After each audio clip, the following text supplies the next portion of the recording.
Saya ada dengarlah hadis yang mengatakan orang yang kecing dengan tidak bersuci akan diazab dalam kubur. Cerita dah tadi. Soalan saya pula, bagaimana yang kecing yang tak lawah? Selepas bersuci masih keluar lagi air kecing. Saya pernah lakukan rawatan pemulihan tenaga batin.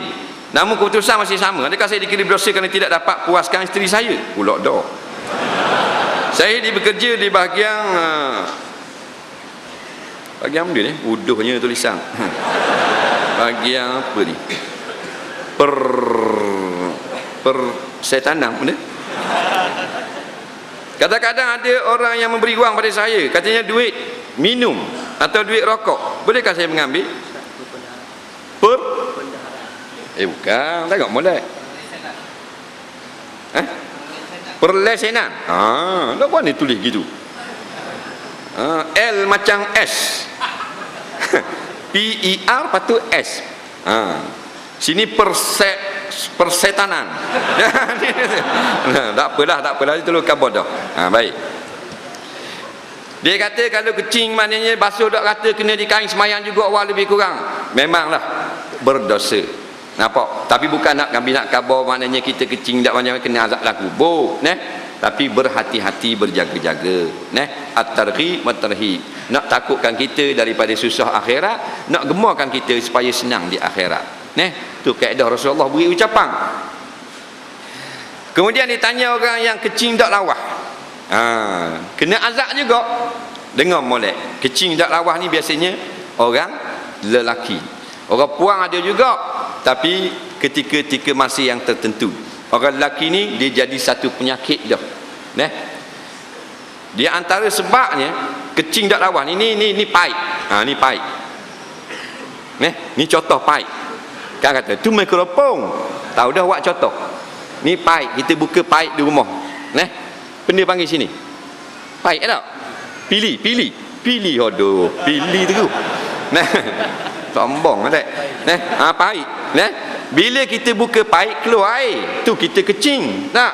Bila kita tutup, berhenti dah air. Berhentilah, tu paip namanya. Tapi hak ni pakai pulah. Allah jadikan orang lelaki tak ada pulah. Dekat pundi kecing dia ada satu kipas kecil. Tuhan cipta. Tak percaya balik belah tengok lagi. Dia ada satu kipas kecil, dia kontrol gitu. Dia kontrol. Bila nak kecing, dia terbuka gitu. Bila habis kecing, dia tutup. Dia boleh buka tutup. Automatik boleh, manual boleh. Main menitik, habis dah kecing, nitik, tek. Naik nak semayang, kena seluar. Kadang-kadang okey lagi, bila rokok, titik, dubik 2 titik. Sudah kerja dah lah. Jadi kita nak khabar panduan.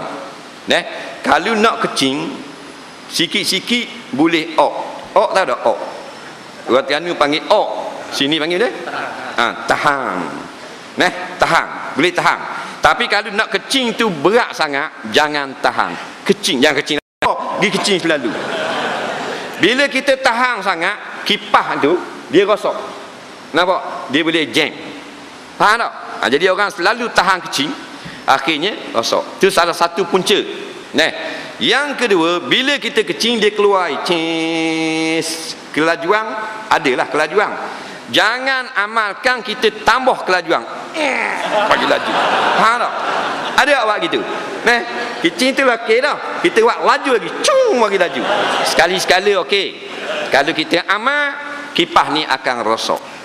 Itu di antara 2 punca besar. Akhirnya dia panggil dedas, kecing tak lawas. Salisil baul, daimul hadas, kekal berhadas. Nampak? Kita tutup dah paip, gerak ada lagi. Hak ni tidak diazab di akhirat nanti jika kita kena dengan caranya. Nampak? Baik. Kecing tak lawas menitik. Waktu semayang Zuhur sampai Asar, contoh ada 2 jam. Dalam 2 jam ni adakah sentiasa menitik? Tak. Setengah jam je menitik. Lepas tu sejam setengah lagi tak menitik lah. Maka semayang pada sejam setengah itu. Yang kroniknya daimul hadas. Sepanjang 2 jam itu sentiasa keluar. Seminit setitik. Seminit setitik. Hak ni tak boleh nak semayang langsung. Tidak ada ruang baginya. Hak ni yang disebut dalam kitab fiqh. Bila masuk waktu baru boleh kita basuh istinja. Kemudian letak kapah. Faham?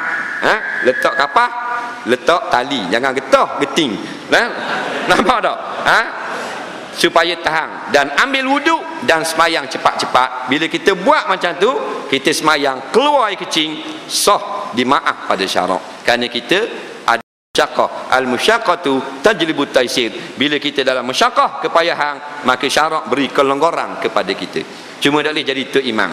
Melainkan hak belakang pakai kapah belaka. Tok imam pun pakai kapah. Tu baru boleh.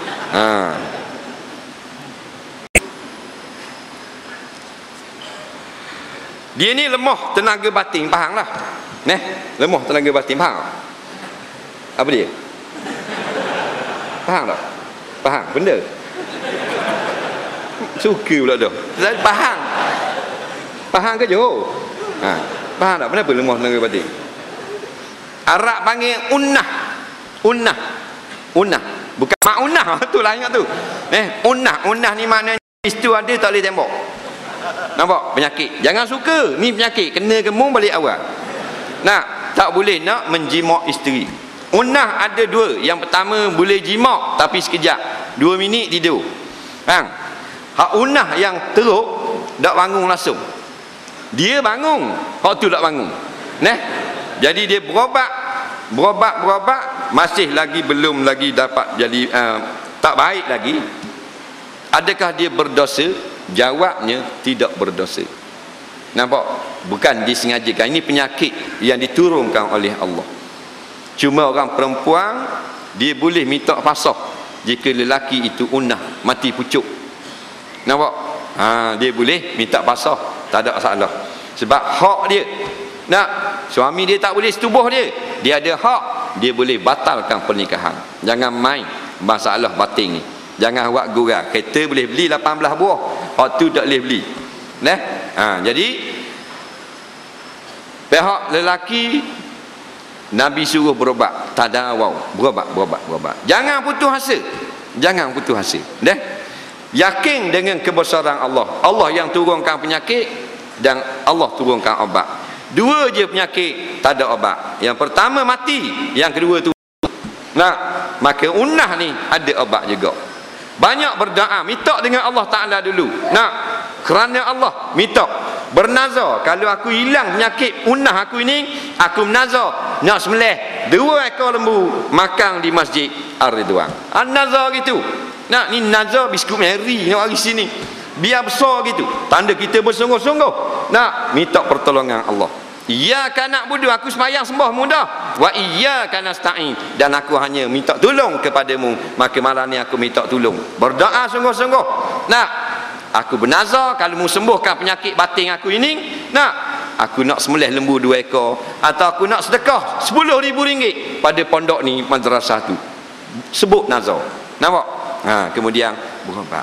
Yasin dia antara bacaan yang paling unggul. Tiup dibaca Yasin sampai tamat. Imam Qurtubi kata niat penyakit kita tu dan tiup pada air Yasin, buat minum. Nampak? Berobat. Minta dengan Allah dulu. Ni dak minta hospital dulu, klinik dulu. 8 tahun dah berobat dak jadi, balik ke Tuhan, mai ajak. Jadi Allah tu kediang sekali. Jangan putus asa. Dia ni kerja bagian lesen, lepas tu ada orang beri duit ke dia, hadiah duit kopi ke panggil. Boleh makan ke tak? Jawabnya, adakah orang tu dia berhajat kepada lesen? Tak, dia beri duit kopi kita tu dia hal lain, tak ada pernah kait dengan hal lesen. Nampak? Maka kalau gitu halal. Yang tak bolehnya kita bagian pelesenan, bagian projek, bagian tenda, dia beri kita upah apa-apa. Tapi dia tu ada hubung kait dengan benda yang dia nak pada masa akan datang. Kalau gitu rasuah namanya. Nampak? Macam kita kawan tau. Kawan kita ni dia bagian JKR. Pegawai, engineer dan sebagainya, technician, bagian tender. Kita selalu beri hadiah ke dia. Tapi kita bukan projek wak jalan. Kita lain, kita projek bela ikan dalam sungai. Ada kena dengan JKR? Tak ada. Tak ada masalah. Jangan kita ambil kontrak wak jalan, lepas tu beri hadiah kepada kontraktor, kepada engineer JKR. Tu dia ada hubung kait, hukumnya haram. Soalan seterusnya. Lengah lah. Ni air minum kali. Takut orang semayang ajak.